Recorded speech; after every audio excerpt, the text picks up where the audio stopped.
পিছনে আছে ফুলের দোকান, কালকে ফুল বিক্রি করতে যাব, তাও একটা 100 ফুল কিনে রেখেছি, কালকে আমি ফুল বিক্রি করব। কোথায় ফুল বিক্রি করবা? বিজয় সরণি। বিজয় সরণি। তো সবাই যারা কালকে 16 ডিসেম্বর যারা ফুল কিনবে তারা বিজয় সরণি আসে পড়বা। বিজয় সরণি চলে আসতে হবে। আচ্ছা, কয়টার সময় তুমি বের হবা ফুল নিয়ে? সকাল সকাল। সকাল সকাল।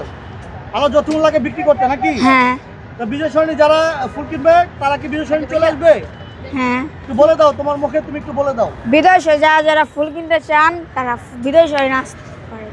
কালকে 16 ডিসেম্বর যারা ফুল কিনতে চান বিজয় সরণি চলে আসবে, তাই তো নাকি? হ্যাঁ এই জন্য তুমি এখন রাত্রেবেলায় ফুল আগে নিয়ে রেখেছো। হ্যাঁ, নাহলে অনেক ভিড় হয় সকাল। সকালে অনেক ভিড় হয়, এমনও হতে পারে সকালে ফুল নাও পেতে পারো নাকি? যেহেতু হ্যাঁ, অনেক মানুষ আসে। অনেক মানুষ আসে, ফুল নাও পেতে পারো, এই তো। হ্যাঁ তাহলে বিজয় সরণি সিগন্যালে কালকে তুমি ফুল বিক্রি করছো। হ্যাঁ যারা ফুল কিনবে সেখানে চলে আসবে, হ্যাঁ এটাই তো নাকি ফাইনালি? হ্যাঁ। আর গোলাপের কাটা কি করতে হবে?